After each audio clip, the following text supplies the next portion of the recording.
Hello, everyone. Welcome to Flourish in Festivals. Thank you all so much for being here. Bear with me as I act as Zoom technician and host today. But yes, welcome to Flourish in Festivals. For those of you who don't know me, my name is Jessica Lynn Johnson. I am the founder of Soaring Solo Studios, and Soaring Solo is a company that's dedicated to the direction and development of one-person plays. And I am blessed to work with people all over the world, Mexico and Canada, Florida, New York, Hawaii, just all over the US and internationally. And it is an honor. And helping people tell their stories from stage and now virtually in the new normal that we all find ourselves in. I am also a solo artist. I've been touring my solo shows, or I did tour my solo shows for about 13 years, and I'm writing my third solo show right now.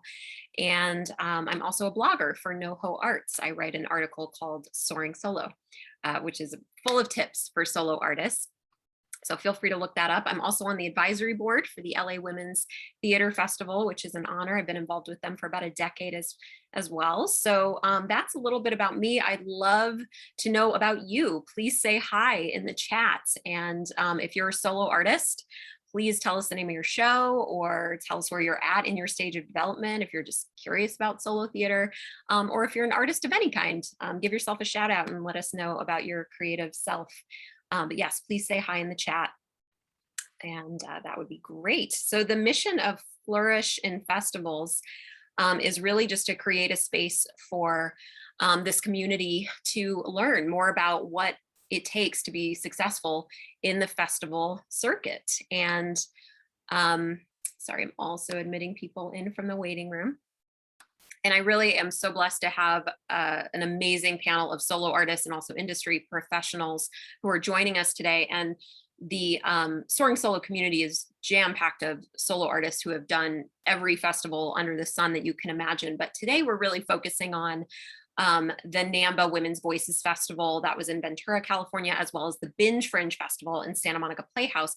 Those are the two we're primarily focusing on, although I'm sure other festivals are going to come up in this conversation because it just naturally is going to happen like that. And I do want to say thank you to the Santa Monica Playhouse and the Santa Monica City Council specifically for bestowing the grant that they did to make the Binge Fringe possible, as well as this panel and various workshops, so that this event could be free for the community and hopefully be a contribution to artists as they are finding their voices. Okay, so what is next? Let's see.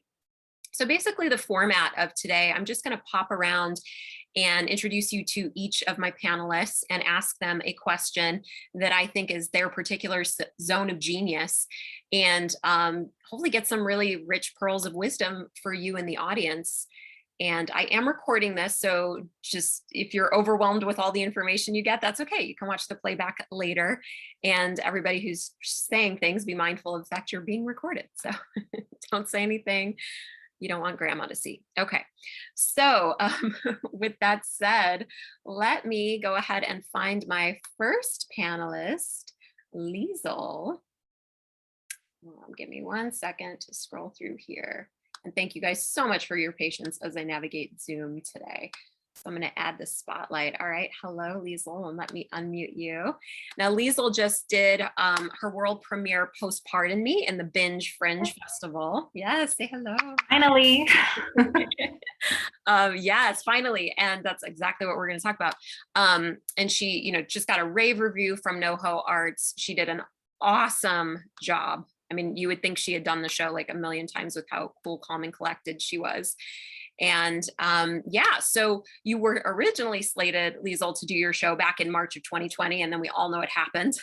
So had to put it on hold. And a lot of things happened in your life, and a lot of things happened in the world. And so what I would love for you to talk about is just how you were able to stay motivated, how you were able to do your rewrites, but not so much that it just became a completely different project. Just whatever you want to share about that kind of downtime in between and your process to still do a world premiere and stay the course.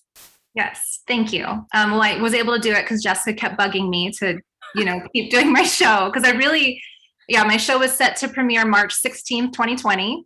LA shut down March 14th, 2020. And it was really, I had that show energy that whole week and was so ready to do it. And then, the world shut down and people were saying, do it virtually. I'm like, we don't know if we're going to be alive next week. Like, it was just, there was so much happening and people were so scared that I didn't feel like it was right for me to be like, come watch my postpartum journey. Like, who cares about coronavirus? So, but with that being said, I didn't touch the show for like a year. I just was like so sad. And, we all went through such a transformative year and I had a lot happen in my life. And so then when I finally decided to come back to it, when I got invited to do Binge Fringe, which I'm so glad I had that stake in the ground to make that happen. And I sat down and did a reading of the show and I didn't like it anymore because I'd changed from who I was when I wrote it.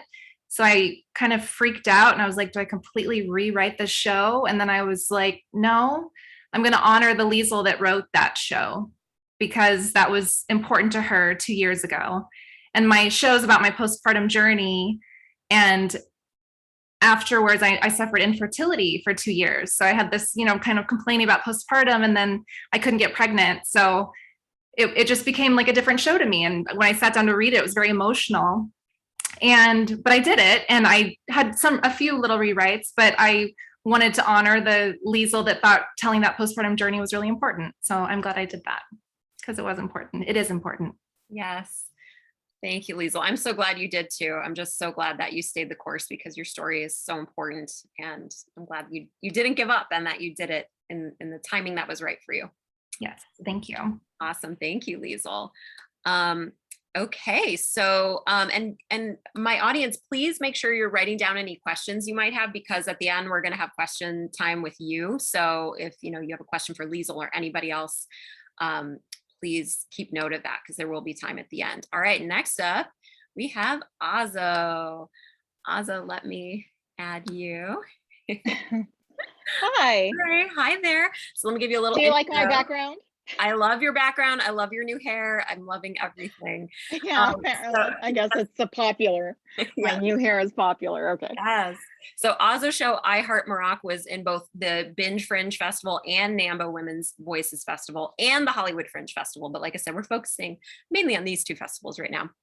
But she did win Best of Broadwater Encore Award and has just been very successful with this first run of her show. And the thing I love about you, Ozzo, in addition to just like all your talents, is that your work ethic is awesome. Like, you have an incredible work ethic, and literally anytime I give you a note, or anytime Heather would give you a note, or anytime you get feedback from the audience that was relevant, you utilized it. You really are someone who works so hard to perfect your craft, and with a fast turnaround. And it paid off because your show was so well received. So I guess I'd like you to talk about that, because I think that's one of the hardest things. Is this genre is so difficult. How do you maintain good work ethic and see it all the way through to the end through so many festivals that you've already been a part of? Yeah. First, I want to start out by saying I'm a writer as well. So in terms of changing things, I've kind of learned not to be too invested in something because it just may change, and I may like something, but I may cut it out. And I think what I love about the Soaring Solo community is that I got to do a Zoom reading. And I love that you're doing that, Jessica, with the Zoom readings, because that's really important. That's part of the process.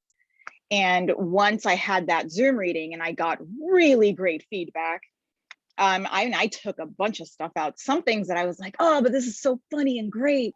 I took it out. And because that's just what you have to do. No matter how much you like what you've written, you just got to take it all out.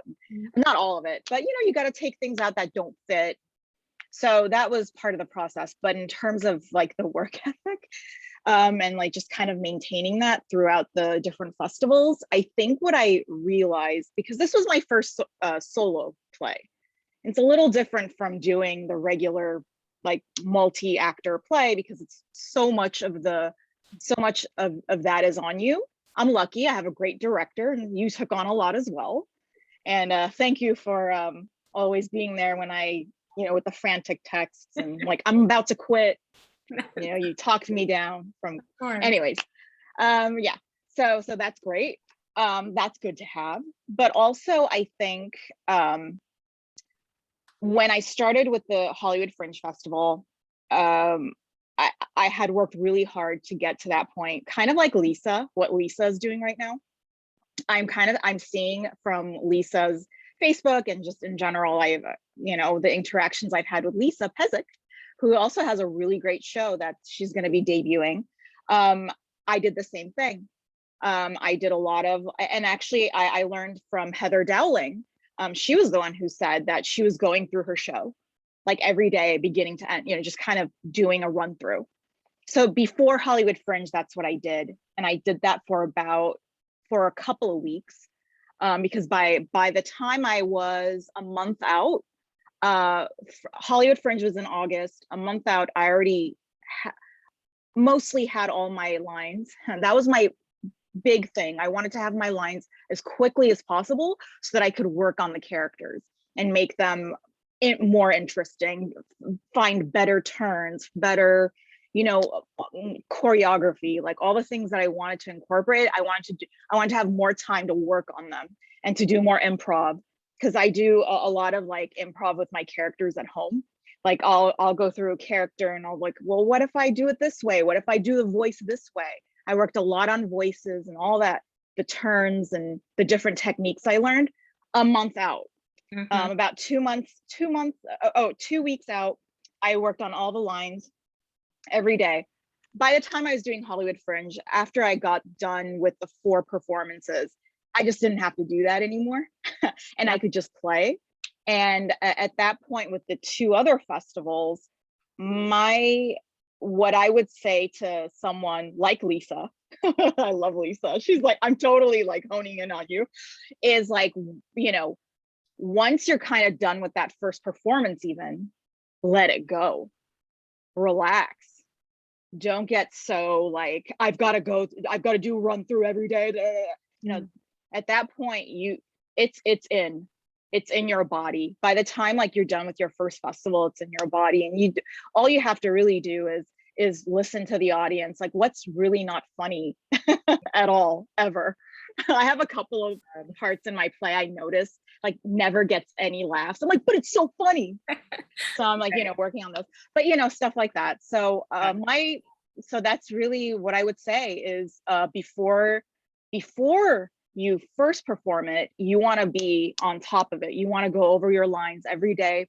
You want to be as prepared as possible and have like enough time to play with the characters and to play with what you're doing so you can get more ideas.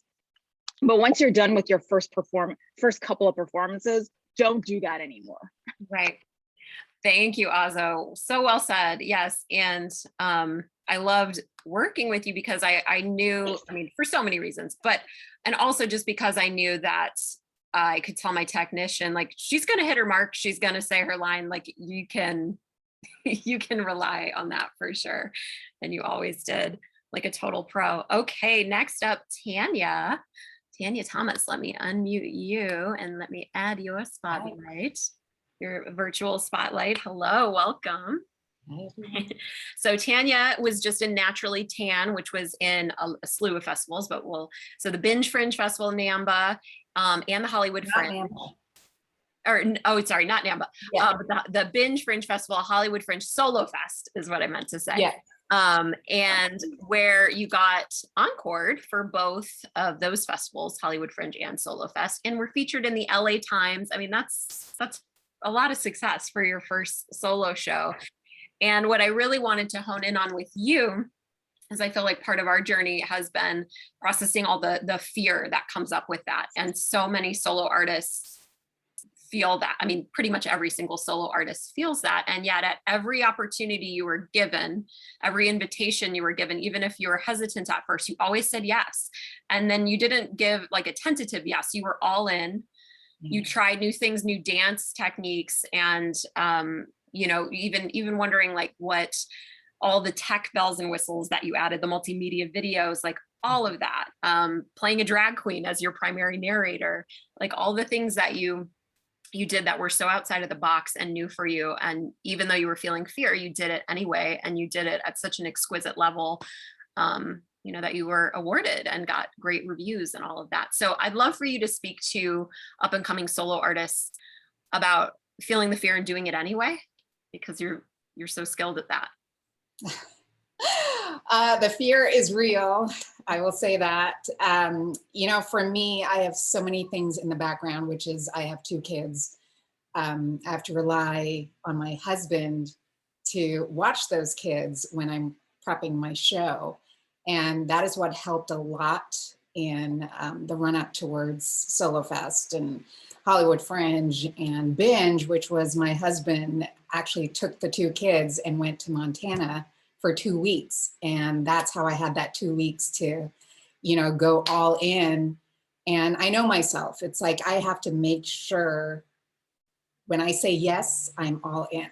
I don't mess around. I'm 24/7, my show, working on it, working on the characters, running the show twice a day, so I know myself. It takes a while for me to say that yes, because I have to run through every scenario of how do I make this work. But once I say yes, it's all in. And the fear, a lot of that fear also came from the topics I was talking about. Like a lot of what I was talking about is never talked about. But the great thing about playing characters is you get to embody that character, and that character is saying it, not necessarily you. So that helped a lot with the fear.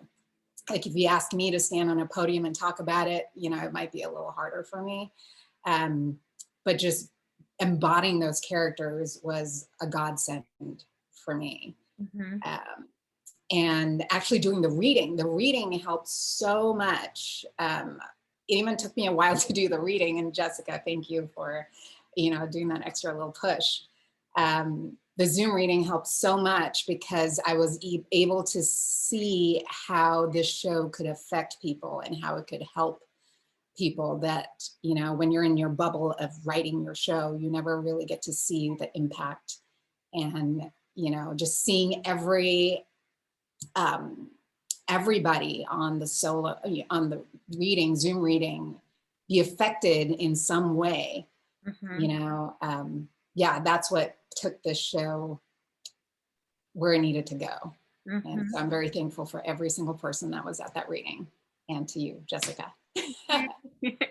Awesome. Well, thank you, Tanya. I'm so glad that you move forward with it, and that, wow, it would be so terrible had you not, because it's been such a gift, your story, and so well received.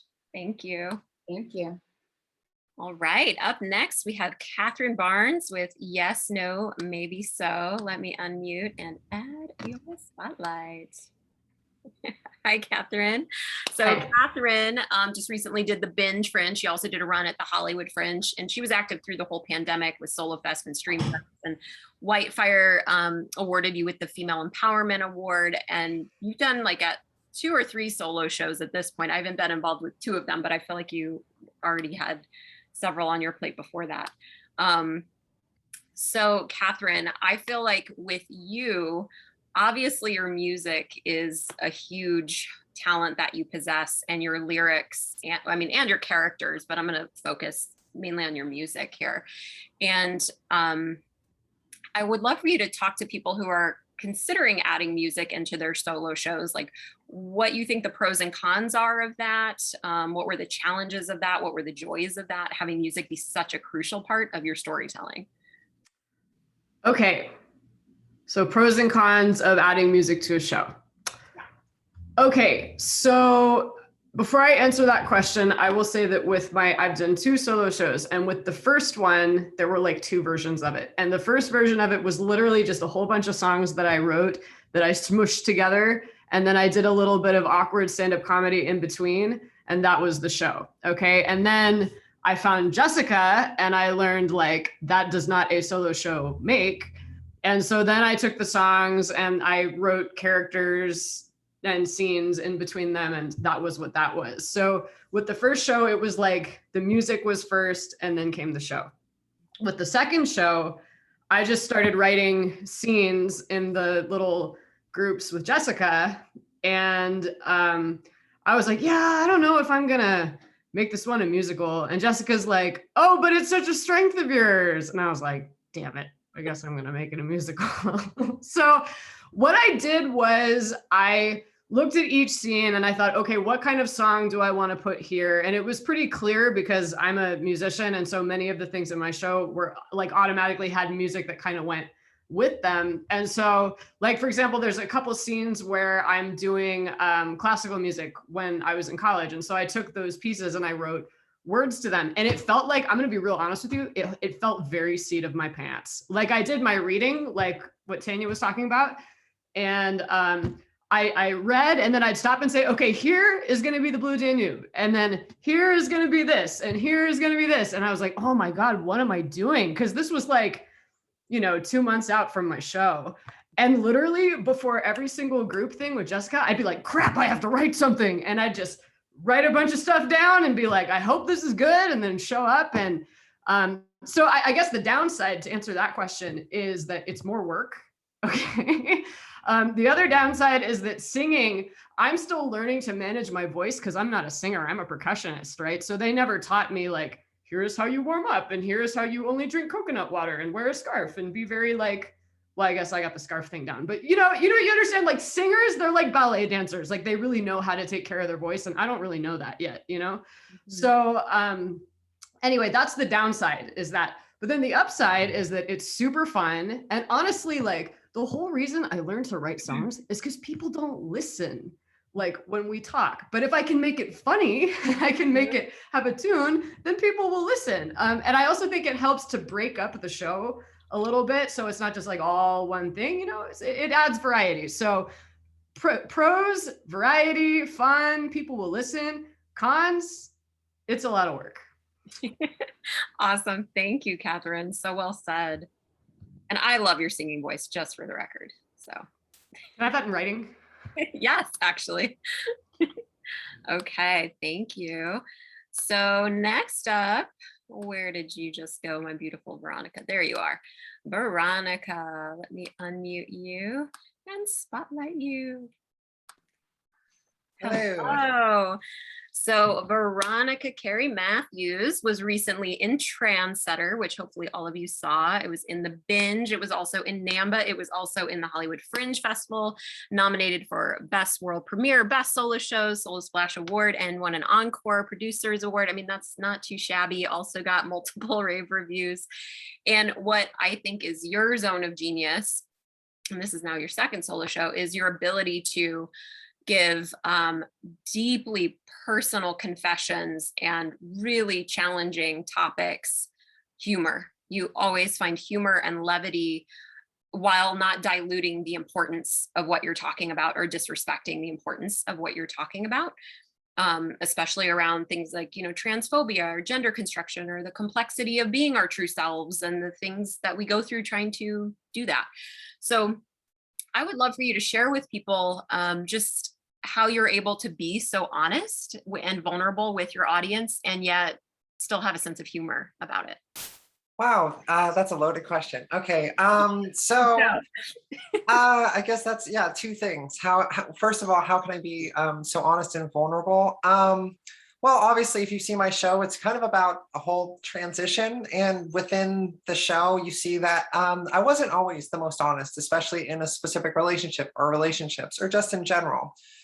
So a lot of my journey has been like figuring out who I am. And through all that, I realized like, oh, wow, yeah, like all these things that I was experiencing or whatnot, and the shame and guilt, like once I got past it, I'm like, oh, yeah, well, I have no qualms. Like, that's just me. I feel like there's still things that I'm not divulged, I don't divulge about, but the things that I'm like, I've come to terms with, it's like, yeah, why not? And like, there's no point to sugarcoat it. Cause like, I feel like most people are pretty forgiving. Like, especially you're doing a show and, it's like, oh, wow. Oh, you were living on your car and you were addicted to cough syrup and things like that. It's like, yeah, that was my life. Like before, when I was in the middle of it, I didn't want to be honest and vulnerable, but I think there's a big payoff, and I don't do it because of the payoff, but it's like, well, this is real stuff. Like, I think the best content comes from really mining you know, the real things in your life. Like when I did my first solo show, I did a little bit of it, but really not much. And so people liked it because I'm entertaining. But there, you know, I always felt like I'd look at other solo shows and be like, oh, there's like substance to that. And mine just like, mah. And so as time went on, and you know, again, through my transition, I was like, oh yeah, no, I now I have actually maybe some substance to my, like now there's, you know, something that like kind of grounds everything that I'm doing from then on. And then to mix that with humor, like how do you be funny? I don't know how to answer that. Like that's a skill, I guess. Like I've been funny since I was a kid because it was a defense mechanism because I was afraid people didn't like me. So I was like, well, if I make them laugh, then they'll like me. And it's just something, you know, I studied comedy over the years. So if you want to be funny, like watch comedy and understand timing and things. Like there's little things that you can do. And you know, if someone's like, oh, hey, Veronica, you're really funny. Can you like look at my script and maybe punch up? I probably could help. But again, like, I think comedy has to come from your own specific style. And you have to realize not everybody's going to find you funny. I did a lot of stand up and I failed at that. So after a while, like, I didn't even know, like, am I funny? And then after a while, like, oh, no, yeah, I am funny. And then when I'm combining that into my my show, like especially with Trans Center, I'm like, yeah, I guess I'm talking about like transitioning and drug addiction and homelessness and stuff like that, and you know, being completely lost. And I was like, I don't think people are gonna want to really like watch this unless it's entertaining and fun. That's also why partly why I did like a dance in the beginning of my show and a rap. Like it has nothing to do with the show, but it's like, hey, bells and whistles. It's like there was a sketch on SNL this week, Goober the clown who had an abortion when she was 23. And it's like Cecily Strong did a great sketch about how talking basically, I think, about her abortion, but she did it as like a clown. It's like, oh, clown abortions. So it makes things more palatable to use humor, especially for really dark, deep, sensitive, personal topics. And so I never like thought not to do it. I'm like, I wouldn't want to, you know, if you remove all the humor from my show, it's like, wow, it's a great story, but oh my God, this is heavy. Like you know, and I have the ability to be funny. And so, yeah, I use that. I guess that's my skill. And yeah. Thank you, Veronica. Yeah. And I just think like the fact that Broseph, who's basically transphobia personified, was everybody's favorite character because you made him such a funny character. He was so hysterical and yet deeply disturbing. So that takes some skill to be able to pull that off. I guess so. Yeah. I mean, again, I think, yeah, if I hadn't made him so animated and like, yeah, like it would have been like, oh, I feel bad. And it's like, I don't want people to feel bad. It's a show. Don't come to like see something for an hour where you're going to be like afterwards, like, wow, that was important, but right. Like I that's me personally, you know. So thank you, Veronica. Great answer. Okay, next up we have TL Forsberg. There she is. Give me 1 second, TL. And let me unmute you. Is it letting you unmute? Let me try again. Yay. Okay, perfect. So for everyone, TL just did The Book That Won't Close in NAMBA as well. She was in the Binge in the past. She's been at the Santa Monica Playhouse before. She also just did the Hollywood Fringe Festival, Solo Fest. I'm sure I'm forgetting things because you've been doing the show for a while and doing it very well. You were nominated for the Top of the Fringe, which is like the hugest honor you can get. The Solo Splash Award, you received Best of Broadwater Encore Award. You've just done so well and gotten rave reviews with this show. And what I love about you is that you're just like a living, breathing, beautiful bridge between communities, the way that you're able to just bridge communities and also edutain. But you're also a singer-songwriter, the deaf Lady Gaga, as you are referenced in your show. And you really find the strength to speak your truth, even if it might upset members of either community or whichever community. You know, you talk about horizontal hate within the deaf community and things like that, and then the chasm in between the hearing and deaf communities and your own duality and complexity as a woman and as an artist. And so anyways, I'd love for you to speak to the up and coming solo artists about when there is that fear of ruffling feathers, maybe losing friends or upsetting communities, but like, you know, you have an important message that would actually help them if they would listen. What advice do you have for people in that position with all you've been through and your successes? Don't do it. Don't do it. I mean, look, I don't know. I think art in its nature is about being revealed. So I just didn't know how to do it any other way. And I'm such a like run out into the field, right head on into it and dive kind of a girl. If I had to do it over again, I would have slowed down. I would have probably changed the main character's name. He was like, I would have given him a pseudonym name, but he was really excited about being in the play. But now he's upset with me. So I wish I would have taken care of myself there. Hindsight, always 2020. You know, I don't even really know what to say in terms of advice, just that it takes a high level of self-care. Let's see, when I first came to it, my terror was about using my speaking voice.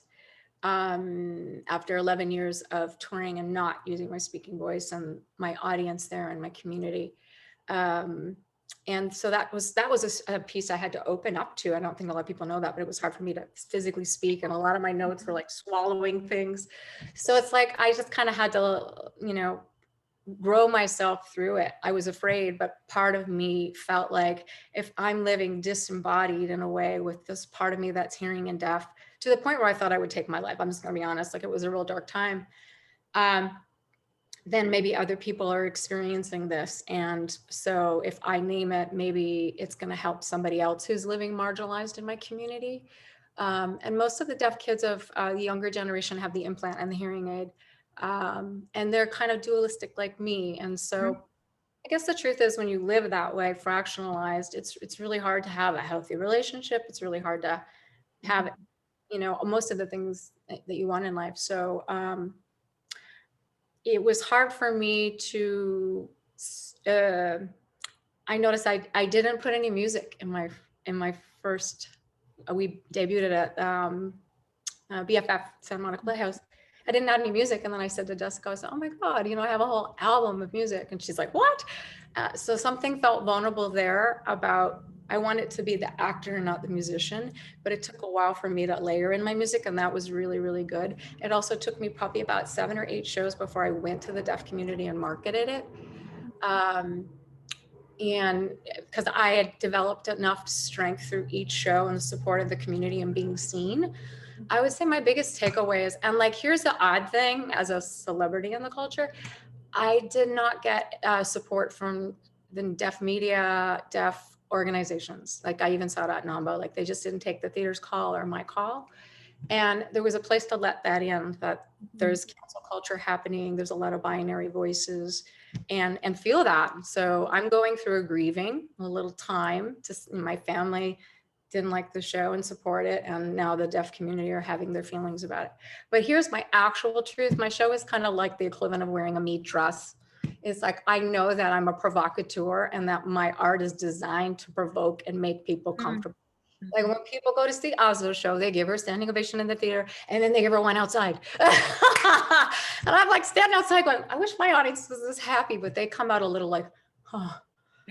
Because I am so raw and out there about my truth that it kind of like forces them to crack open as well. So my show is not just like a script, it's like a transformation portal. And I would say my biggest advice is really that there's so much healing available in saying our truth, and that it is so vulnerable. Like I would open and then I would be like, oh my God, I feel like I'm going to die. Like every time I would go to tell it. And it was just like, I think at NAMBA, I said, NAMBA, sorry, that it was my 11th show. And it was the first time I actually said, oh, I think I did a good job. It took me 11 shows to like let myself really own that I have a show that's great. And I have a freaking great show. Right. I think that, just I'll wrap it up and say, I think that part of my own healing journey is to admit that I was born in this form for a reason. And that the way to alchemize it and to accept it is to let it be seen and witnessed, so that I don't carry shame about it. And then I can walk around feeling like I'm a human being. Oh my gosh, so beautifully said. Thank you so much, TL, and thank you for being you and the beautiful light in the world that you are. I love you so much. All right. Tatum, you are up next. Let me, Can you see me? give me 1 second. I'm not being the best Zoom hostess right now because I'm also from the waiting room. Let me find you on my list again so I can spotlight your video too. Thank you everyone for your patience. I do appreciate it. All right. Let's see. I'm gonna go in my gallery view. Tatum, is your camera on? There you are. It is. Okay, Yes. great. And add spotlight. There we go. Okay, so Tatum just did Redeem Her in the Binge Fringe Festival at the Santa Monica Playhouse, but she had had her world premiere at the Hollywood Fringe and did a whole run there, which was very well received. But what I love about Tatum specifically is she is a film and TV actress who, you know, spent on General Hospital, recently booked a co-star on an NBC pilot, did a Hallmark Channel video, Sweet Pecan Summer, what was it? Impeachment, American Crime Story, like lots of film and TV credits. And yet you stepped into this genre, which solo theater is so hyper unique in the way that you have to present the characters, and the technique is so bizarre when you're playing multiple characters talking to one another and it's just you on stage. And you learned it like a pro so quickly. It was like you were doing it for years. And I really, really admire that. And also being able to play fantasy characters who are more outside the box, like your representation of Rebel and Angel and Sex Agent and even God as a character. So what would your advice be to people in terms of still capturing authenticity and truth in their stage shows when maybe they're Los Angeles based or just film and TV driven? How are you able to kind of bring your talents together in that way to meet the genre where it is and with who you are? Good question. And I think my video might not be as good as my sound, so bear with me. Okay. Yeah, I'm trying to think of how to answer this question, because I mean, I've done theater before in my past, and in college I did a bit, and I think I haven't done it a ton in LA, but I have done a little bit just as an actor. I mean, I love being on stage. I love acting, and especially acting for a live audience is always the most fun when you get to have that live feedback. I think for me, it did take a second. I think it is one of those things where I have to remind myself how big I can be on a stage with these characters. But just between you, Jessica, and Heather Dowling helping me really personify like what I'm feeling and what these characters represent was a huge help.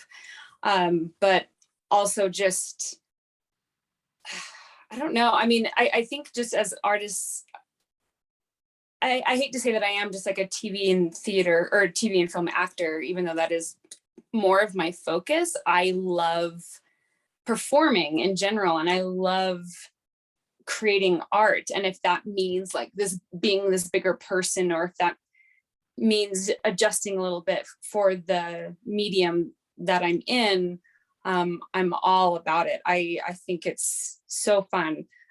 That being said, it was definitely, I did this very quickly. I mean, I decided to do it the end of March for Fringe in August. And I feel like as soon as I said that, the universe was like, okay, and now we're going to give you all these auditions, and now you're going to book all these things. And I was flying to other states. It was insane. And somehow I was able to pull it all together. I think that energy though, that I had because of all of that, took away a lot of the fears that I had, because I put that stake in the ground for Hollywood Fringe, and I knew I'm like, I just have to do it. I just have to figure it out. Mm-hmm. I just have to do it. So I think that also helped in terms of like looking, being in classes with Heather and with you, Jessica, and looking at what other people were doing and just trying to honestly emulate them and just be like, all right, let's do it. And I think that was just kind of my thought process, is like, okay, what do I have to do? Okay, let's do it. Um, so I don't know if that answers the question, but Yeah. it's definitely how it felt. So yeah. No, that was a great answer. And I was even just thinking of like the male characters you played and remembering where you started. And not that you were, I mean, you're always an authentic actor, but just you really, the masculine energy you were able to hone and step into believably and without self-conscious, or didn't feel self-conscious the way that you did it was really amazing as well. And I know that's not easy for actresses sometimes. I will say that I'm always surprised when the audience buys into it. I think I'm still surprised that people buy into the story, because for me, doing like 60 to 70 minutes straight of me acting every single character, I know in my mind, I always wonder, like, do people know that I'm different people? But then when people do, they'll comment, they're like, oh my gosh, it's just so crazy how, like, I didn't even think that it was you the whole time. So I think trusting in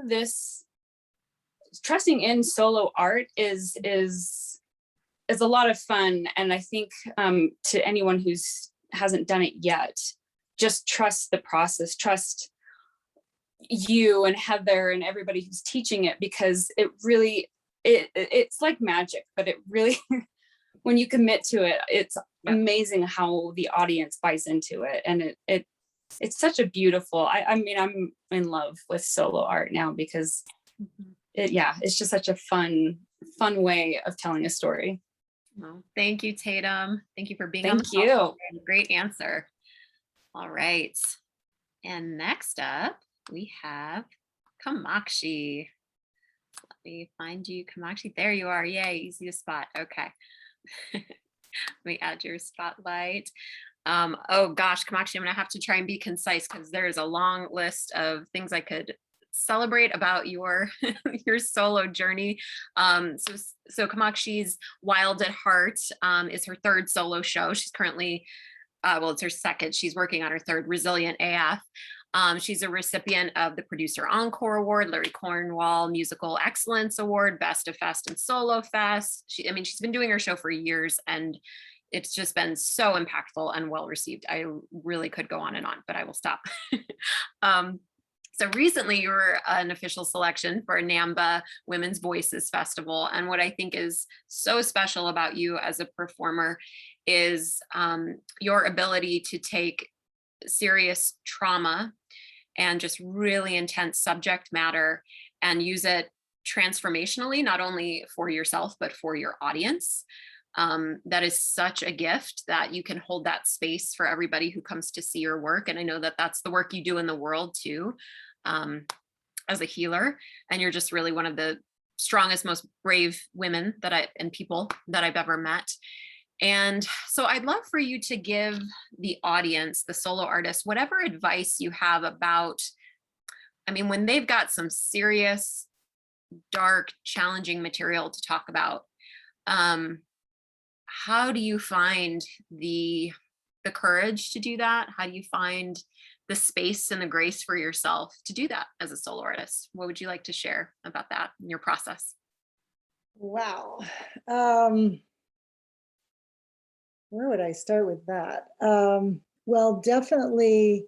So I've shared many times with people that when I was 26, I was living in New York City, and I know that I was 26 because I was always journaling, and I found the journal entry, and it was dated, where I used to write things that would just come to me before I even knew what that was.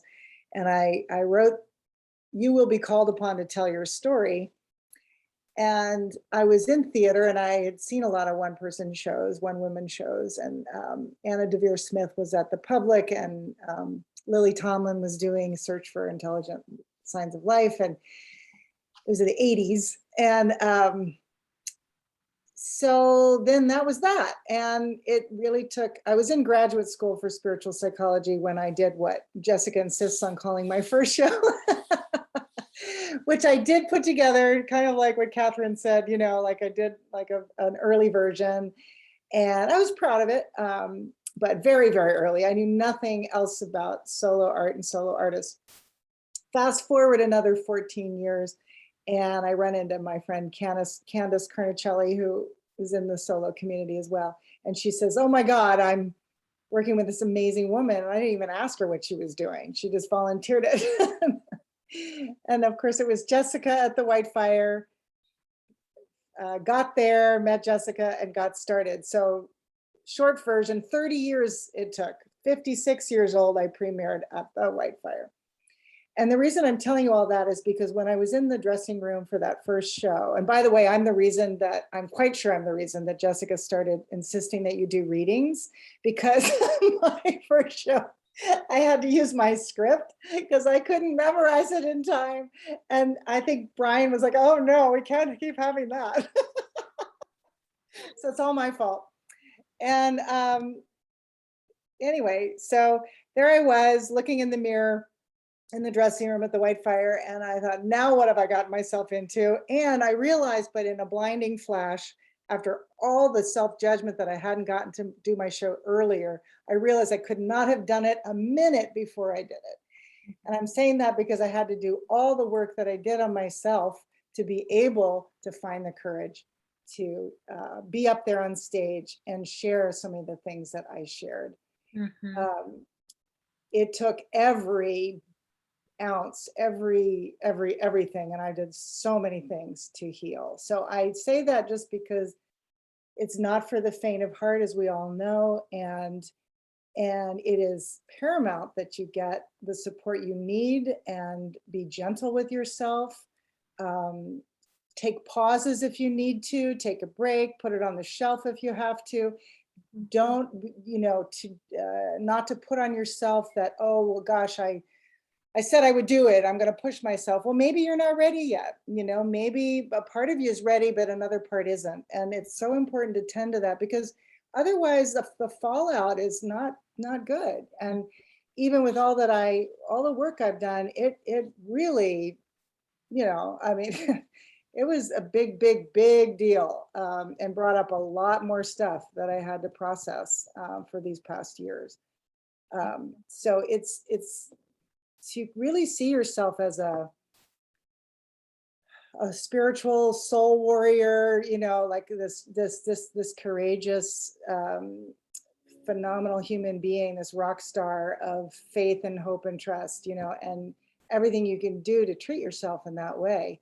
And again, get every ounce of help you need, and listen, really listen deeply to your body, to your thoughts and your feelings. And if you hear something that says, I need to slow down maybe a little, listen. It's not worth wrecking yourself where you then can't do anything else. So beautifully said. Thank you, Kamakshi, and thank you for being the rock star that you are. All right. Next up, we have Sonia Jackson. Let me unmute and spotlight you. There we go. Hello. Hello, Sonia. Okay, so Sonia has multiple solo shows as well, but today we're going to focus on Mama-isms. But Sonia has been in many festivals: Black Voices Festival, Binge Fringe, Solo Fest, Hollywood Fringe, but she most recently did NAMBA, Women's Voices Festival, and did it beautifully as always. And Sonia, one of the things that when I'm bragging to other people about you that I always say is just like your physical prowess. Like, you are just gorgeous to watch on stage, the way that you use your body to tell a story, like in Mama-isms, where you can be, a senior citizen, Gammy May 1 second, and then you're a fetus being born the next second, rolling around on the floor, and then you're a 12-year-old boy running around.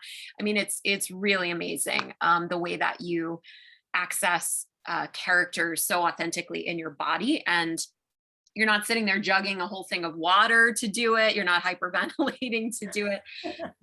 So I would love for you to speak to the solo artists just about how you've utilized your body in your work as such a beautiful instrument to tell your stories, and just keeping so physically fit to do that, and the breath work that you do, whatever you want to say about the physical stamina that it has taken. And yeah, your thoughts on that. Doing a solo show, because generally they run they average somewhere between 45 and 75 minutes on the average, somewhere in there. So to be able to talk and move at the same time is something that you really want to be prepared for. And I have to do it every time. I do it regularly. I'm a person who exercises. I was a dancer growing up, and I love to move. So I consistently move. So I do yoga, I walk, but, and when I used to teach, teach dance, it was interesting to dance and talk at the same time. So I find that I have to consistently move my body and talk at the same time to bring up my stamina, to make sure. And even though I may consistently do it, at least for the month beforehand, I do that same thing. I walk and do the show. I walk my show, and because I walk early in the morning, it's easy for me to walk in the streets. So I literally do my dancing, my twirls. I don't jump down on the ground and do my rolls, but because I actually like to surprise audiences. So sometimes I think some of the things that I do, people aren't expecting. So I like to be able to surprise them. And it has to do with having an instrument that will be at your command. Mm-hmm. So like who was it was saying about, Katherine, talking about being a singer and finding out that singers take care of their voice. They have their own, each singer that I know has their own little elixir that they use on stage and things like that. And you want to be able to do what you do and not have anybody worry about it and not have anybody worry about you. Mm-hmm. So at NAMBA, the last time I did the show, I rolled out of Adam into the mother, and one of my audience members went, "Oh," but then she went, "Oh," so, you want to be able to not have to worry about taking care of your audience, that they'll know that you'll be okay, that whatever it is I'm doing on stage, I can do easily. Right. So it's a matter of really just taking care of your instrument, because Mm-hmm. this is what we use to tell our story. It's not just a talking head that happens. Sometimes it is, but we also have to use our body. So I like to make sure that I can do whatever it is I want, or whatever it is my story wants to do, to be told. So beautifully said. Thank you, Sonia. And just pointing out the fact that we don't start doing that like a couple days before the show. Let me get into my body. It's an ongoing way of taking care of our bodies, because like you said, it's our vessel for telling the story. So beautifully said. Thank you, Sonia. All right. Next up, we have Kirsten Kaplan. Let me find you on my list, Kirsten. There you are. Let me add you. Hello. All right. So Kirsten Kaplan, such a brilliant beauty in her show Lady Liberties, which was done at Hollywood Fringe Festival, Solo Fest, and she also got Best of Fest at Solo Fest. And most recently, you were an official selection of the Binge Fringe Festival over at the Santa Monica Playhouse. And what I love about you as a performer is how, like I already said, you're brilliant, and your edutainment value with your work, with your show, your edutainment is on another level. Like the way in your current show, you portray American Goddess Columbia, and you explore things like patriarchy and anti-racism and these really intense themes. And yet it's so entertaining, and you use multimedia and multiple characters and your own monologues and vulnerability to get those things across. So I'd love for you to speak to how people might, if they have a passion to educate people, but they also don't want to put people to sleep during the show, how do they do that? How do they edutain people the way that you have so brilliantly done? What advice do you have? Well, thank you for that intro. And I have to say that I learned from everyone who's on this panel I saw Heather Dowling's show, and I was so inspired by dialogue. And I, as a solo performer, had only performed shows with monologues. So I was determined to figure out how to do that. How does that dialogue thing work? And I would say that as an actor, I chose the characters that I loved playing. I think other soloists have mentioned that as well. I think maybe it was Tanya. So I always wanted to play Queen Margaret from Shakespeare. And so Columbia is like my dream of who Queen Margaret is. So it's kind of like if you can take the characters you've always wanted to play, or if you've got a character voice you love to do, just find the things that you love performing. And then you can shape with dialogue the hard stuff. So for me, the education piece in there was so important to have context for why I'm haunted politically with what's going on. If there's a way that you can educate that's fun through song, through character, find any possible way to take care of your audience and that you as a performer enjoy doing it.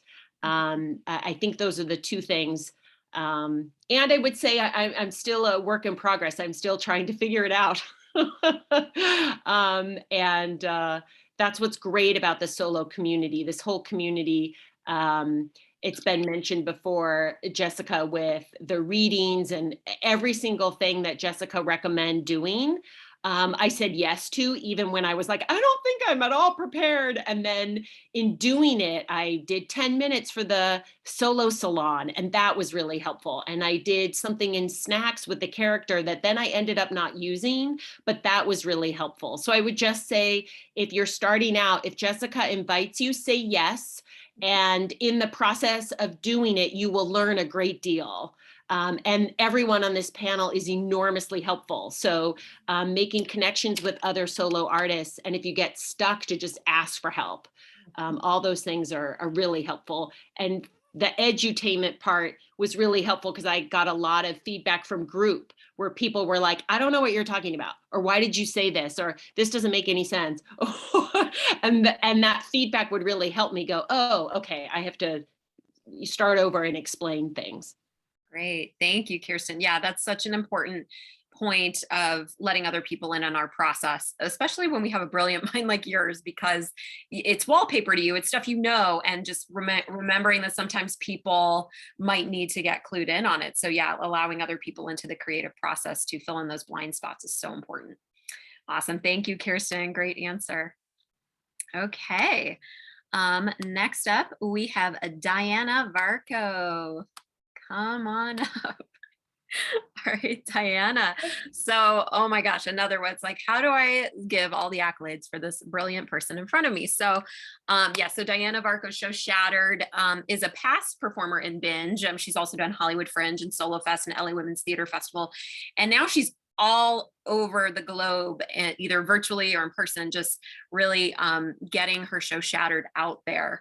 And, kind of like Kamakshi, you deal with some incredible traumatic and dramatic material that you bring humor to, you bring levity to, and you also, like I was saying to Veronica, you don't dampen the integrity of the message of what you're saying. But what I'd love to focus on today, I could focus on so many things with you, but today I'd like to focus on just how have you kept that passion over the years that you've been doing your show to get to tour everywhere? And how have you been able to do that, to continue to get your work in front of so many people? So whatever you want to say about the touring process and just what you've learned with that. Yeah, Bill, thank you. Well, I have to say, I would not have done this if I had not set a date. And that is really what even got Shattered out. So I always highly recommend putting a stake in the ground. And as I write with Shattered, I just had to get the story out. I put a stake in the ground and did Solo Fest. And then I'm now working on my second work, and it's a much more tender cocoon style process. And so I think that there's a lot of benefit to putting a stake in the ground, but also honoring that voice inside of like when do I want to bring this out? So that said, with Shattered, I keep putting it on the shelf. A lot of times I will I'll perform the show in a festival, whether it's Solo Fest or Binge Fringe or whatever festival is coming up. And then I won't touch it for like 6 months to a year. I mean, during COVID, I didn't really perform it until we had the opportunity to do it live stream. But then I'll just kind of hear the voices wanting to percolate out and like go out and be part of another festival again. So it's really fascinating to me that I'm currently on this mini international tour virtually with Shattered, because I just applied to a festival and then I saw there was another one and I was like, okay, well, I guess we want to do that. And then suddenly I feel like I'm like the stage mother to Shattered. And I feel my other work is like, hey, we want to be written too. So I think that the passion comes from the work and from going back to the fact that there are still a lot of people that are in very much pain and not able to speak out. And I think that every time I share the show and I see how much it does impact people and how much they do come to me and have their stories too, or go off and write their own or come to your class. I remember that I'm out of the woods in many ways, but some people are not. And it is important for me to continue to use my story as a platform. I've also, as I've done festivals, started to engage populations within whatever city I'm in or municipality and connect with people on the ground that are doing the work day in and day out. For people that are on, in crisis mode or trying to raise awareness. So it's a giant passion project for me. And my new work also continues along that same route. Oh, beautifully said. Thank you so much, Diona. Yeah, I just love that sentiment that, essentially we're doing this internal work for ourselves and then yet it gets gifted outward. And it's like the audience and the people that we're impacting that keep it going and refuel us so that we have what we need to continue. So, yeah. Yeah. And I often will go back and read in my moments of doubt. I'll go back and read the reviews and say, oh, this matters. And I think that even as you go along, that voice of doubt and that fear, that doesn't go away. But I've learned to listen to it, and because it also has a lot to say. Yeah. Beautiful. Thank you, Diona. All right. Next up, we have Heather Keller. Let me unmute you and virtually spotlight you. All right. Hello, Heather. Heather is another award-winning solo artist who has been all over the world, Hawaii, Edinburgh, New York City, all over LA, and most recently been back to the Binge Fringe Festival. She's been a guest multiple times with Chemo Barbie, her absolutely incredible one-woman show that I've been so blessed to work on. And Heather, one of the many things that I love about you is just your ability to be optimistic and to find hope in the darkest of places, and specifically in your show, which obviously talking about your journey with cancer could be a complete dark and despairing sort of show, and yet it's so full of light and it's so full of optimism and hope, and it's such a gift to your audience. And you don't shy away from the harder aspects of what that experience was. But I feel like, at least I'll speak for myself, walking out of your show, I feel so uplifted and so hopeful as a person. So when telling that story and revisiting those chapters of your life, how do you maintain your optimism and how do you pass that on to your audience? That's a good question. I don't know. How do I maintain optimism through looking back at it?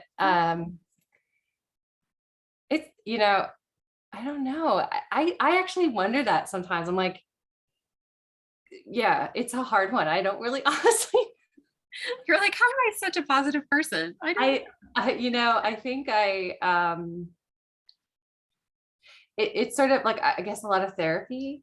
But I also, I didn't really know I was a positive, hopeful person until I dealt with cancer. And then I was sort of like, wow, how do I get through this? And will I get through this as the first, when you're first diagnosed, and then how hard is this going to be? And then it's like, kind of gathering the people around me that stayed with me and that were there for me.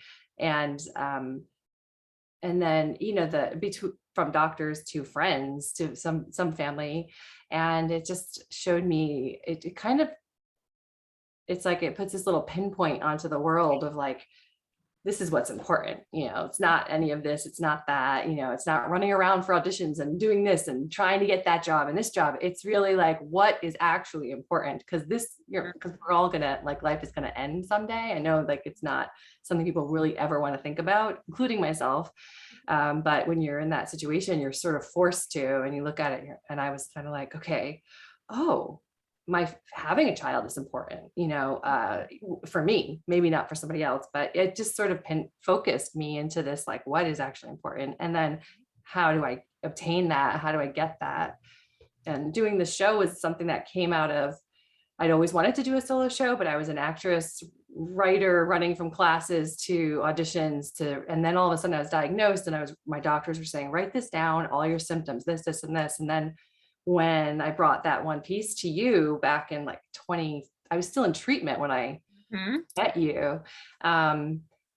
You were like, this is an actual scene. You can make this monologue into a scene. And so I did. And then I think through writing the show and kind of looking over, because as I wrote the show, I had to look through those journals of what I'd gone through. And then I had to look through like actual hospital reports, because I was like, if I want to give information, I want to make sure it's factual. And I'd run it by my oncology team. And it was sort of like cathartic. And so I kind of found hope through that, like kind of looking at it and like, wow, I'm so grateful that I had this type of cancer, or that I found it, or that early, you know, or I met this doctor. And how did I get this oncologist? Through a woman I babysat for years ago, and we just stayed in touch. And so it kind of opened my eyes to like how life moves in this sort of weird way, that maybe my babysitting job saved my life in some weird way, you know, 10 years later. So it sort of forced me into looking at things. I think the writing of it really forced me into it. And I come from a comedy background too. So I think it's sort of like, how do I lighten this up, and how do I, you know, talk about these hard topics? And then I add to it and I change it as I go. My daughter's now in the show, and when I first premiered the show, I wasn't even a foster parent yet. So that's a whole bunch of scenes that have been added, and I take it out and I look at it. And yeah, I definitely through my diagnosis became more, also more of a, like, not fancy, what's the word? Like, flowery writer. Yeah, I appreciate you thinking I'm a hopeful and positive person. I try, it's hard. I just lost a friend, and he didn't want to tell anyone, and he just passed away from cancer, a different type. It's hard to see that and hear that, you know, and he didn't want to tell anyone, and I get it. I didn't tell anyone for 6 months. And now here I am making a solo show out of it. So it's hard, but I don't know. I just see the world a little that way, I guess, like kind of like, how can I get the positive out of it? Yeah. And I think, and that's why I was saying that's your zone of genius, because, and it's just such a gift to your audience too, to be able to maybe pick up that sense of gratitude or optimism, whatever circumstance they're in. So yeah, I do a lot of meditation too. So yes, that's meditation and exercise. I exercise all the time. Good. Thank you, Heather. So well said. Thank you. All right. Bethany, let me find you on here. Bethany V. Hi. All right. Okay. So Bethany V is one of the funniest people that I am so blessed to know, and just did I Have Too Many Feelings Binge Fringe after doing it at the Hollywood Fringe Festival very successfully. And what I love about you as a solo artist, I've already said you're hysterical, but you also talk about very serious things. So sobriety and anxiety and coming out as gay and ADHD and just all these things that, again, could be a complete downer. And yet you make it so funny. And, you know, I know in the early stages, when we were looking at the script, we were like, well, this, you know, has some cool TED Talk capabilities too, but you really leaned into the solo theater genre, and you played with personification, and I mean, playing Ganj as a character, and playing Demon Debbie, your kind of internal negative voice, and just all the ways you were able to find just the comedic gold in this genre and bring it to life to talk about these issues, I think is so awesome. And I'd love for you to talk to people on the call today who would like to also find comedy in maybe some more challenging conversations and topics. Whatever advice you have to give, because I know solo is not the only place that you're funny. You're also, part of your comedy duo and all the other things you do in the comedy world. Sure. Thank you so much. And I'm so happy to see everybody here today. I love all of you and so grateful for this community. How do you find comedy and all of this stuff? I mean, I've always, very similar to what Veronica said, I grew up feeling like I needed to make things funny. I didn't realize until recently how uncomfortable I must have been growing up all of the time in all of these moments, because I was always just doing silly shit, just whether it was a facial expression or just something. So something had me always, there were a lot of things happening that felt heavy, that my knee-jerk reaction was to make a joke about something completely different. But and I do have a background in comedy, so it's so interesting. I mean, I think if you're a performer, you've got a comedic bone in your body. It's I think I would say the thing, letting go of this idea of what you think other people will find funny. What's funny? What do people like? None of that. What really makes you laugh? What is so absurd about this situation? Because something that really is funny to you, it will resonate with others. Of course, it's great to have feedback and to get ideas for different character stuff. I mean, you talk about me embodying things. I didn't know to do any of that stuff. I originally wrote this entire 30-page thing, all from my point of view. I originally thinking that it could be a stand-up special, but maybe not super traditionally, stand-up. And I was really fighting the idea of having a solo show. I was like, no, I want to have a stand-up special and have it be on Netflix, which is like, okay, fine, but it doesn't have to be this one specific thing. And when I realized that I could embody, there's so many things that I wanted to say. I mean, my show is called I Have Too Many Feelings, and I'm always getting so obsessed with it, how there's just so many layers to everything. So when I'm sitting here, talking about my childhood bedwetting, but surprise, I'm an adult and I'm actually having those issues again, which is super cute.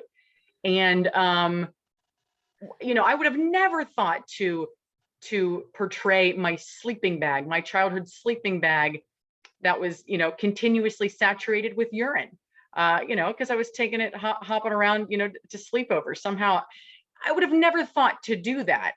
But I knew I wanted to make it, I knew that I didn't want to get sympathy from it, because it's an absurd thing, but I have to be able to talk about it because it is absurd. Clearly, there's a lot of shame in here, but if I'm shouting about it and making it really funny, it makes me feel a lot better. Mm-hmm. So there's just, I really do think there's some really deep, the deepest stuff can be. So it's like, it really, it pains me sometimes, the dark comedy, and yet I'm really drawn to it at the same time. Mm-hmm. It's really, but whatever's funny to you, honestly, is where I would really start with that. Yeah. That's awesome. I love that, because I do think a lot of times people are like, is this funny? And wanting to know if it's going to be funny for other people, which obviously matters, but you do lead with like, what do you find funny? And then it is funny because we can see it through your eyes. So yeah, you're so skilled in that way. Thank you so much, Bethany. Thank you, Jessica. Thank you, everyone. You're all Yes. amazing. All right. So next up, we have Carla Delaney. Come on down. Let me spotlight you. All right. So Carla, again, what can I say? You are absolutely an exquisite solo artist. So honored to know you. And I've known you for many years now, since like back in 2015 or 2014 or something. and you had a lot of success with your first solo show, Voices, which was in Fringe and Binge and Solo Fest and LA Women's Theater Festival. And now, you're having a lot of success with your new show, Worth It, which was in Binge and recently in Hollywood Fringe as well. And we almost were doing NAMBA, which is actually what we're going to talk about in terms of the tech. We were going to hold off on that for a minute just to get our brains around your tech, which is superb. The tech in your show, it even got you nominated for Best Digital Innovation at the Hollywood Fringe Festival. So I wanted you to speak to artists on this call who maybe are a little intimidated about tech, and especially looking at your two shows. I mean, Voices did have some in it, but Worth It is a lot of tech. I mean, there's tech every second of the show. There's some sort of tech happening. So just how you thought so creatively outside of the box to come up with the technical contributions of your show, and just what you want to say to people who feel scared about that, but maybe curious. Yeah, absolutely. Thank you. I'm just like sitting here going, my God, we're a part of the greatest community. So I just love being with everybody. So I was listening to Sonia, and I have to say, when I decided to write this second show, my first show, Voices, it is like a 60-minute dance. I purposely wanted to write a show where I could take it anywhere. I could travel anywhere with like a chair or a block, and that was it, basically. And I was just really into the idea of doing everything with my body and bringing it all to life with my imagination. And for the second show, I was like, yeah, so every time we do these shows, I don't usually do a run, I usually do a one-off. And so it was like getting my body ready for the cardio that would be the 60-minute dance of the show. And the show is called Voices, so I'm using my voice the whole time. And the exercise of that, I would always be like, I am breathing heavy by almost the end of this show. So I purposely decided I'm going to write a show where I sit in a chair, and I'm going to maybe let tech do a lot of my characters. So I came into it, and I'm going to be honest and say that, yes, that was in my mind. But now I want to talk about what I didn't expect from that. Yes, I sit in a chair. Yes, I have like me, the videos. I think I have like 9 different videos in this show, Worth It. And it's me with, a lot of my characters were filmed. And so, but there's a different kind of, it's not the same physical stamina with this show, but it was a lot to do something technically, because that's not my forte. Speaking of tech, I'm going to put in my headphones now because my husband's on the phone while we're doing this. So let me just now check, you guys. He's making a point that we take care of ourselves for tech. Yeah, Jeff and I organized this to happen right now. So anyway, thank you. So coming into this, tech is not what I would say is like my uber forte. I'm much more of an artist, creator. So I had to rely on people. You might know how to do your own tech. I did rely on Kenny Johnston, who is with Deluxe Digital Deluxe Media. And so he did an incredible job creating, like I said, I think we have about 9 different videos. I played with the idea of getting rid of a traditional narrator in this show and used a futuristic bank as my narrator, pretty much. And so once I had this idea for this futuristic bank, it just made sense to have this be futuristic. And so how do you bring something to life that is futuristic? And I could see it as having a technical futuristic vibe to it, but you're in these black box theaters, right?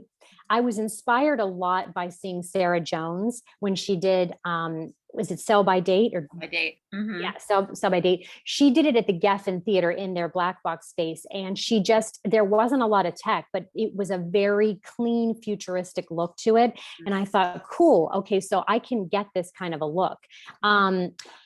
You have to be mindful of a lot of different things when you have a lot of tech. Like I have learned a lot.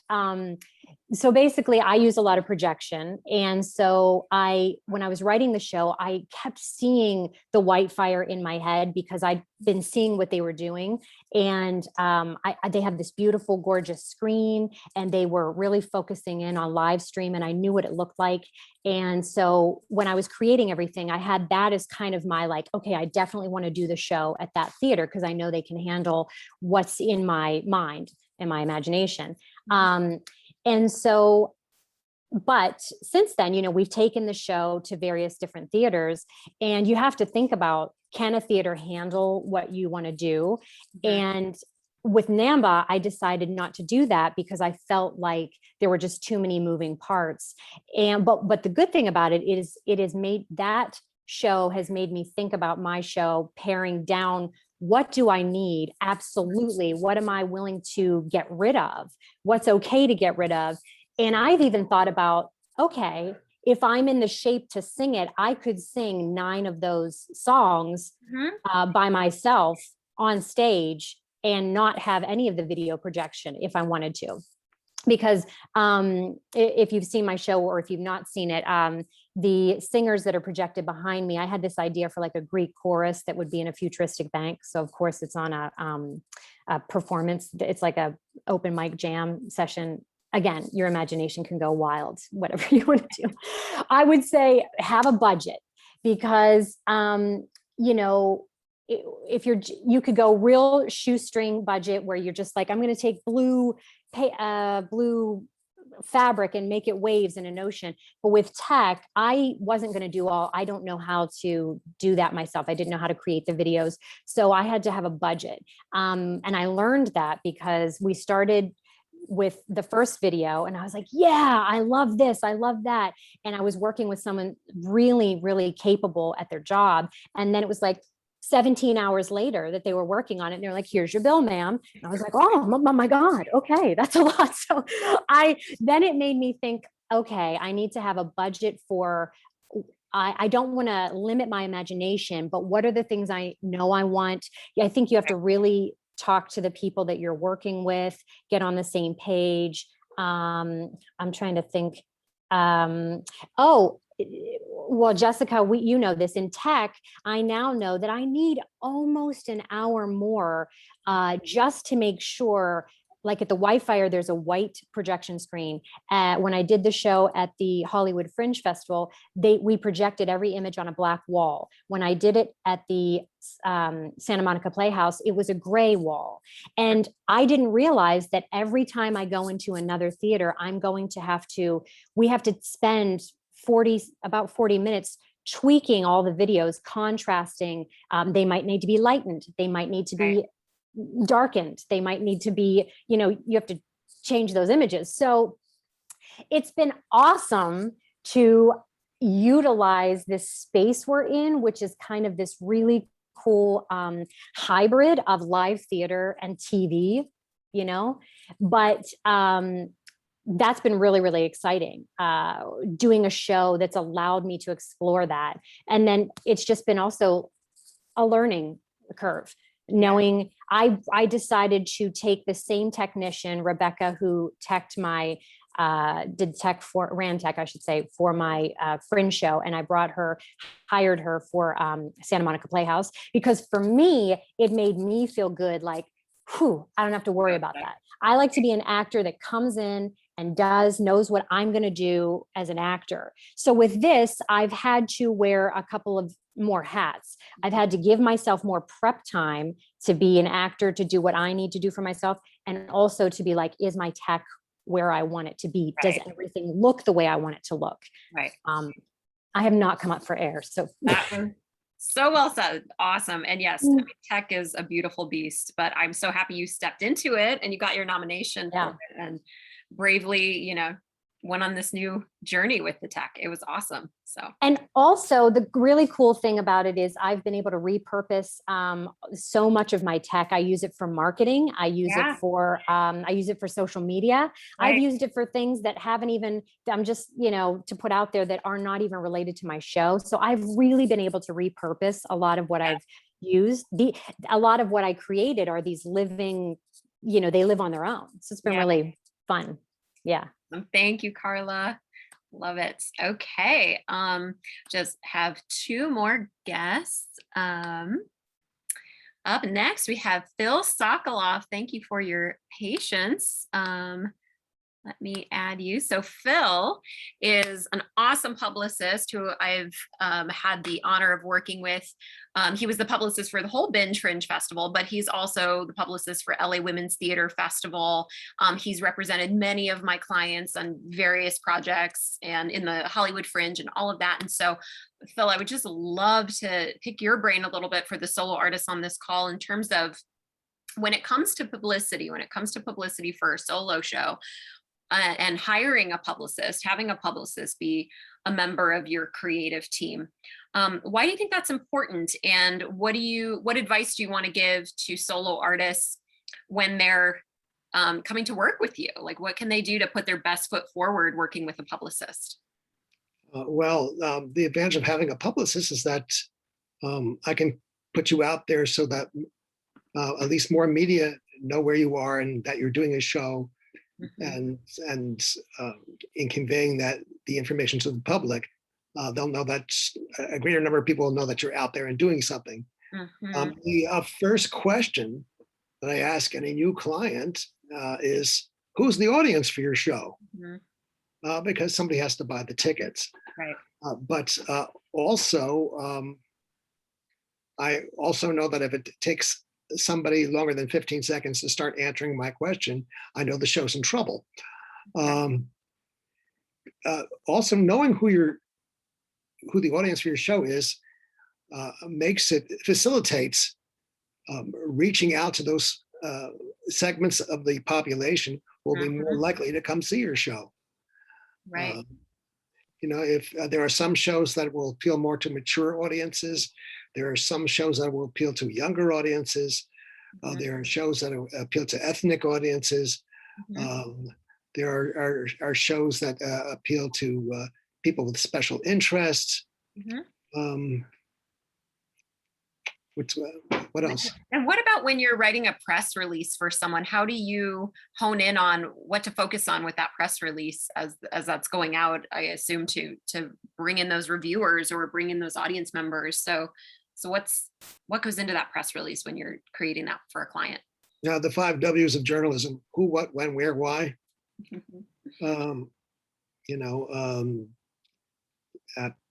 People have to know where they're going to, how they can order tickets. But they want to know something about the content of the show. What's the show about? Why should I see this show? Why would the show appeal to me? And you're asking, and it's possible, as it's been well explained here, it's possible to do even dark material that will appeal to an audience. But an important thing to keep in mind is that audiences go to the theater to be entertained. So your show has to be entertaining in some regard, even if it helps people deal with difficult emotions. Right. It has to offer something to the audience. You're charging people $16 or $25 or $35 or whatever it is, and in exchange they have the right to be entertained or illuminated or be made to feel something or think something in exchange for their ticket price. Great. And so in terms of materials that an artist can give you to, in best case scenario, do your job well, like what sorts of things, like action shots of them performing, their bio, like what are the sorts of materials they should be accumulating to work with a publicist in the best way?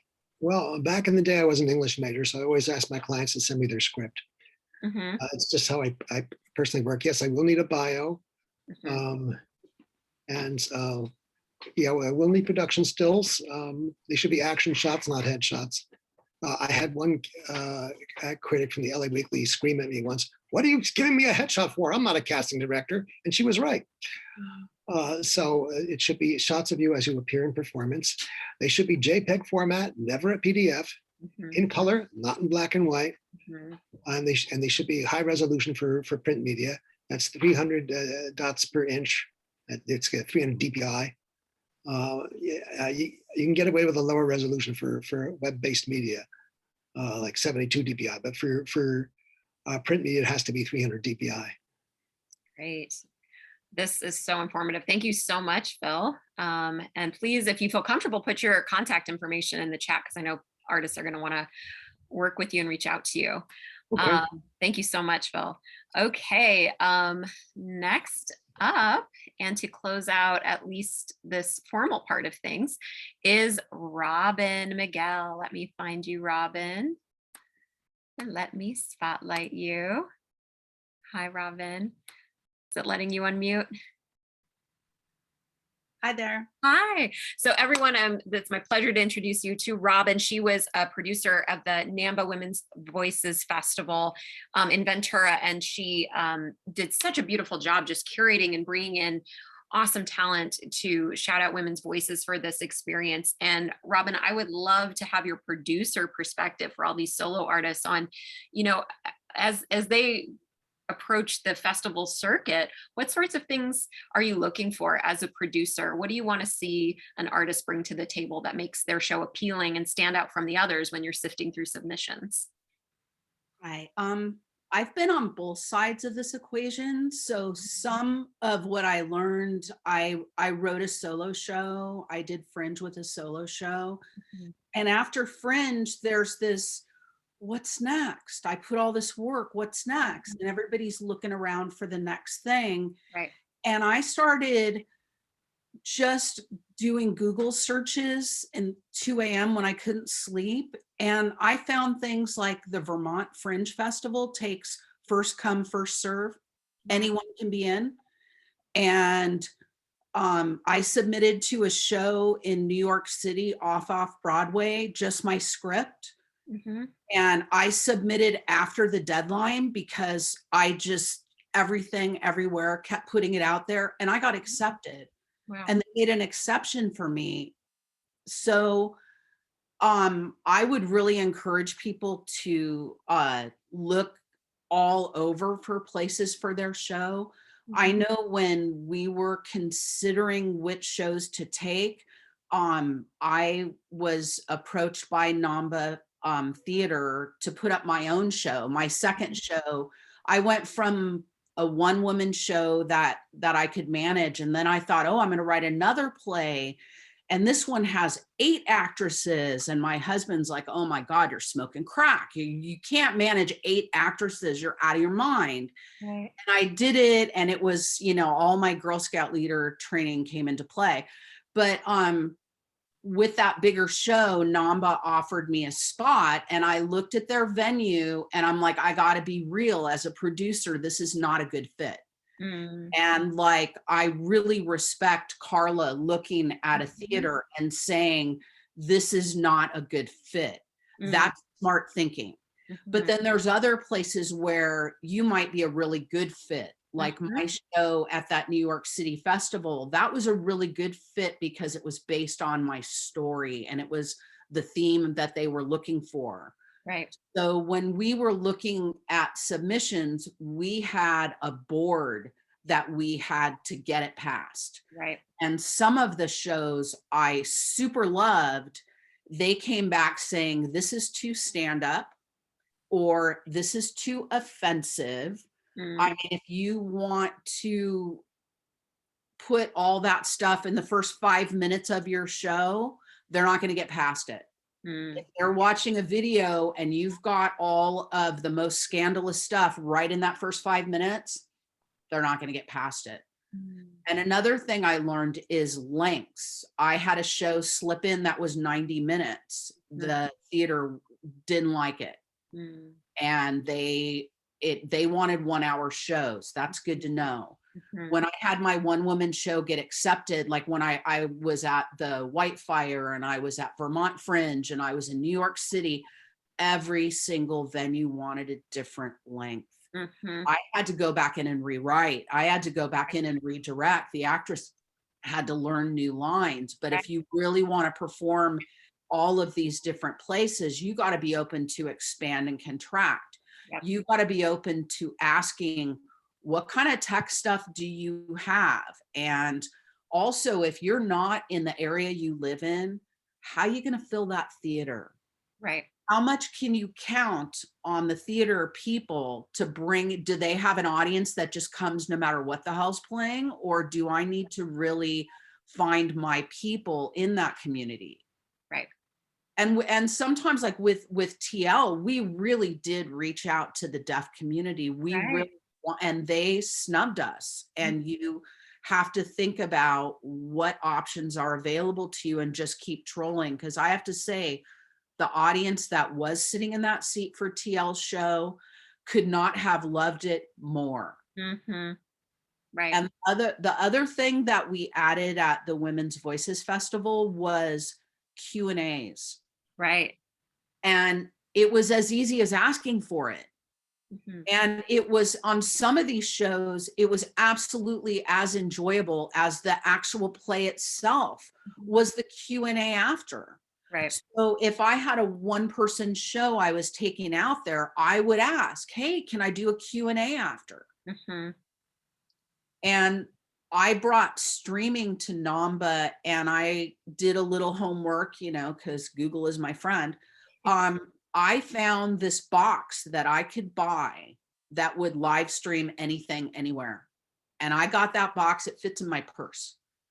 And if you have that box and they have a video camera, you can live stream even if the theater doesn't offer it. That's something you can bring with you. And you can say, don't worry about it. I'll rent your camera for $50 and I'll take all the streaming money, no problem. And you can run it through your own YouTube channel. You don't have to bother the theater at all. That's so cool. Wow. Well, Robin, thank you.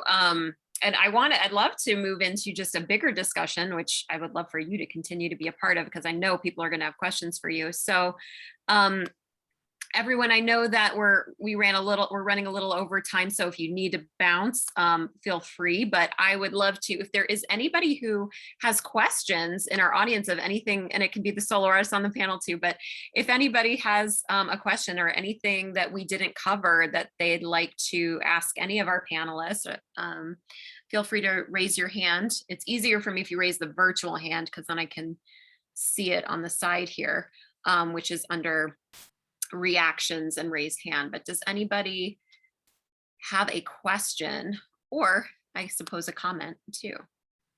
Anybody at all? Or are we full? Are we full with all the information that we've gotten? Let me just make sure I'm not missing anyone on my second page here. Okay. I do see one. Okay, Janice. Let me unmute you, Janice. Are you there, Janice? Hi, everybody. Yep, I'm here. So my question is, how do you manage sort of just manage all of the work that needs to go into submitting and researching, and, you know, sort of how do you fit that in with all of the other stuff that you do? Do you have strategies or processes or whatever that you found are helpful? Right, all the hats that solo artists have to wear. Yes, great question. Who wants to take that? Who wants to speak to all the different things you have to manage as a solo artist and all the hats you have to wear, or that you delegate, whichever way you wear? Yeah, Carla. You know, it's a little bit of know how you work best, but the best way I can say it is set dates for yourself. I also think Tanya is really, really good at this. I don't know if she's still on and wants to talk about this, but setting dates and hitting those marks, whether you hit them or not, saying, okay, by this time, I'm going to do this. Sometimes you have to work backwards, just like any project. But if you can kind of give yourself a plan so that you're not doing it all at once, because when you open a new show, there is a lot to do as a solo artist, and there will be things that come up that you didn't even expect. So time is your friend. Give yourself enough time. If you think 3 months seems crazy, but if you know, like, I'm going to need this for tech, I'm going to need this, I would say hit some dates and make it as structured for yourself as you can. That's what I offer. Awesome. Thank you, Carla. Other thoughts on that? Who wants to speak? Yeah, Sonia. Yeah, I agree with that. Absolutely. And to in order to do that, I actually make a list of what has to happen. So I memorize the lines, memorize the blocking, do all that. You make a list of it. When do I have time to rehearse in an actual space? Because my house doesn't allow for the space here. So I often will rent a theater for a couple of hours and go and rehearse in the theater. All of the things you need to put down, including the publicity work as well. When are you going to have your graphics? When are you going to have all those kinds of things? When are you going to put up your event? And then, like Carla said, back it out. So the event's on this date. I want to sell how many tickets by this point in time. I have to send out emails. I have to post them. I have to memorize the lines. I have to rehearse it. I have to make time with my coach. I have to blah, blah, blah. So it's, I do a calendar as well, but I list all the activities and check them off and then plug them into the calendar. That's great. Thank you. Thank you, Sonia. All right, Diana, your thoughts on this?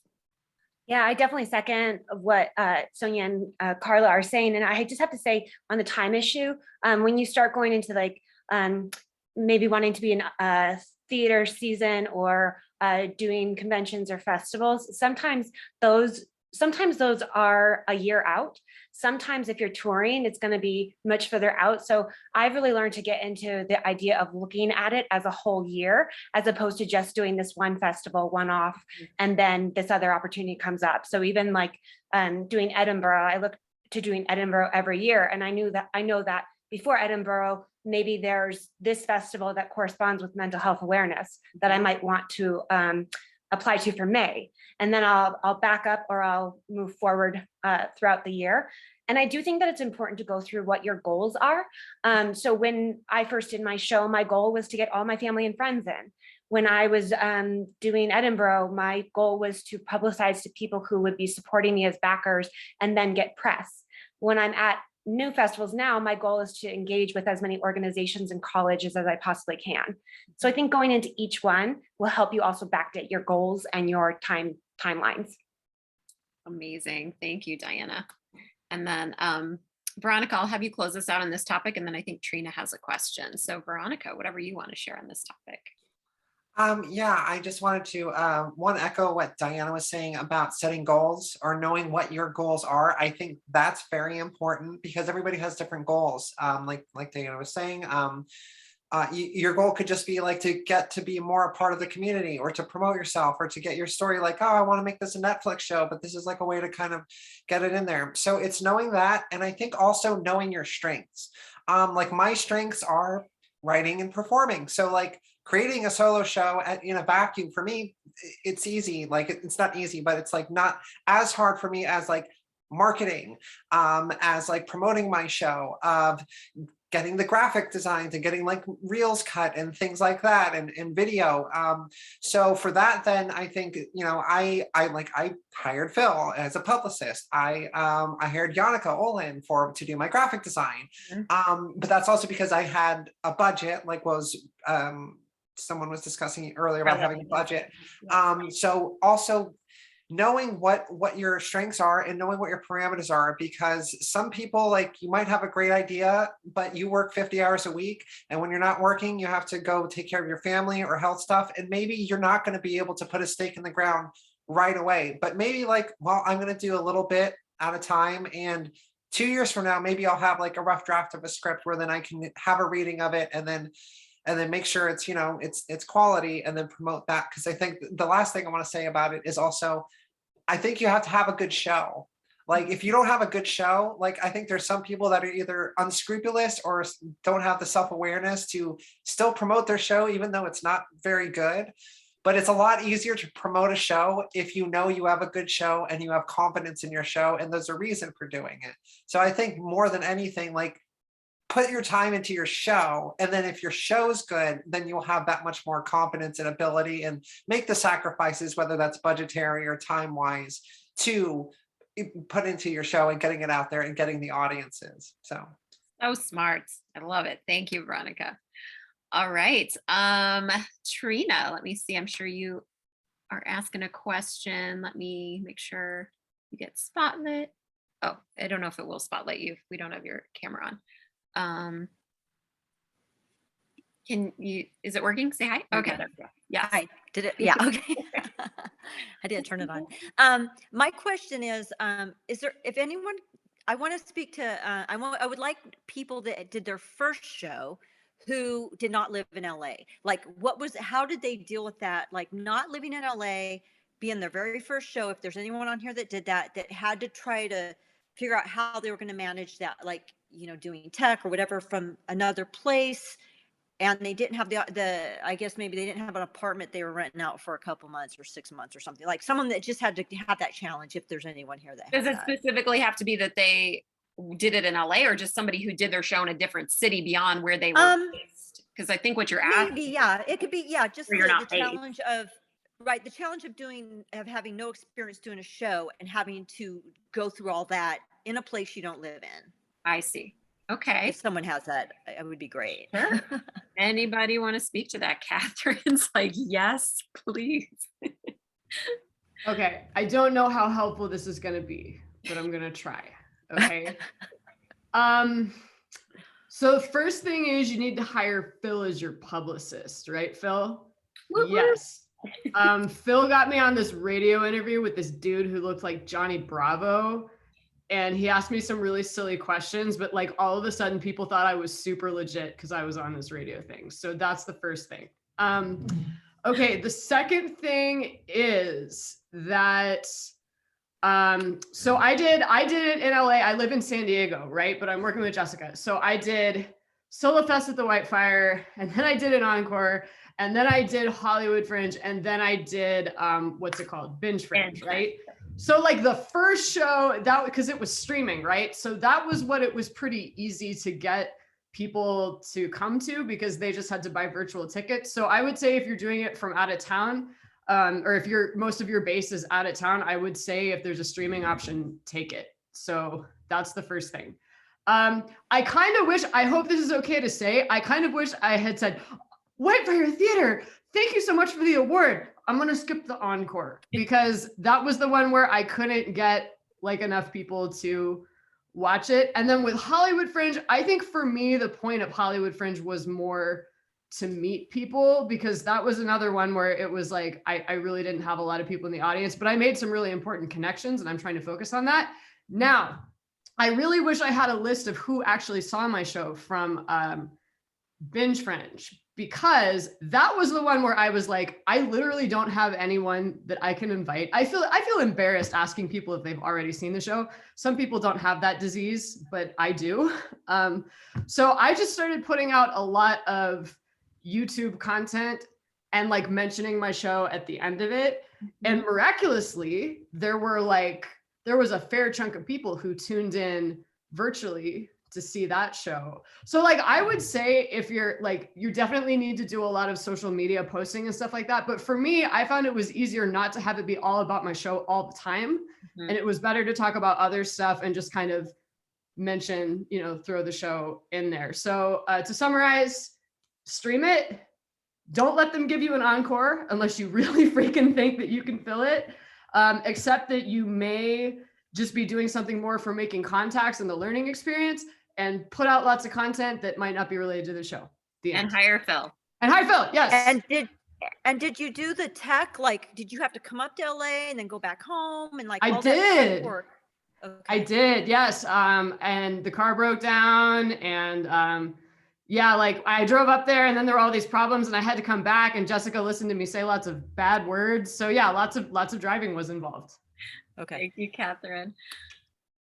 Thank you, Trina. All right. Let me get some other questions. Lisa from NYC. Unmute you. Hello. Hi, your question, please. How are you? Thank you, everybody. This is so amazing. Hi, Jessica. It's really good to see you. My question's about money. So like I had a show, okay, so I'm writing. I'm not anywhere near where you folks are. I was writing I'm writing a show. I got accepted in United Solo in 2019 before the show was written, and I freaked out. And then like the money part became like, oh my God. And then COVID came and I'm no longer employed. So I'm just wondering if you guys have thoughts, ideas, what's your experience about other outside sources? Did you fund your own shows? Right. What do you have to say about money, particularly after COVID, when like I don't have a job anymore? So, right. But I've got the motivation to continue. Okay, great. Thank you, Lisa. Thank you, Jess. Who wants to speak to that? Sonia, thank you. I think we could probably all speak to that in some way. But the thing about money is, I think I would go back to budget, because you want to create something. But I'm going to be disjointed in this. You make a budget for yourself based on what you want to do first. Do not censor yourself first. Write what you want to do. Write it out. Write the show, write the story, write everything that you need, maybe even create a budget for it, and then look at it and go, okay, I can't handle quite this. So what could I do over here? Then be creative about what you can do in a particular section, maybe instead of having it like Carla said, instead of having a video that's 10 videos that are 10 minutes, maybe you have 5 that are 5 minutes, or you work which ones are the important ones. Then you can start to do that, but don't do that until you've got your show, so you know this is what I really wanted to write. Do that first, and then to start to put things aside. I have found that even if you're on unemployment, even if you have very little funds coming in, if you take a percentage of that amount of money and put it aside in an account that you don't touch, that's your show account, that it will actually grow without you thinking about it. And so, even if it's 2% out of every check I get goes over there, suddenly you're starting to find that you have money over there. And then you have money to do whatever it is you need to do. So that's another thing.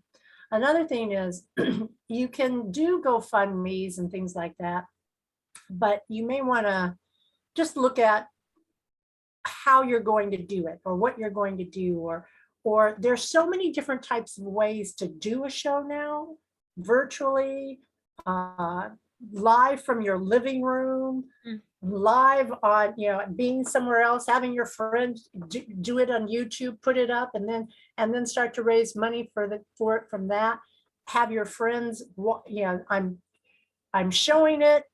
It's $5 to help me put it into a bigger venue. So just keep looking at different ways to do it for yourself. Thank you, Sonia. All right, let me get Kate's question. Kate Smith, let me unmute you. Hi, Kate. Hi, thank you. I want to express my gratitude too. I'm learning so much. Thanks, everybody. Good. So my show, I just finished my first solo show right as the pandemic hit. I got to do like 3 shows. And I am just now learning sort of how to function in the festival circuit. And my show deals heavily with mental health content. And I was curious if there were specific festivals that folks would recommend for that. I have so many follow-up questions, but we'll go with that one because I think it's most clear. Great. Who wants to speak to that? Anybody want to take that question? Diana. Good. I was hoping you were going to raise your hand. I was like, Diana.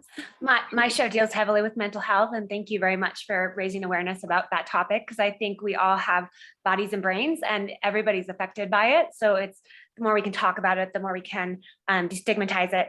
I think that there are a couple specific ones. I think there's Solo Arts Heals in San Francisco, and then there's one in San Diego called Recover Me, I believe. But I will say that on the fringe circuit, Edinburgh Fringe is doing a really great job of supporting conversations on mental health. And what I'm finding is that in some of these international festivals is they have an entire team devoted to artists.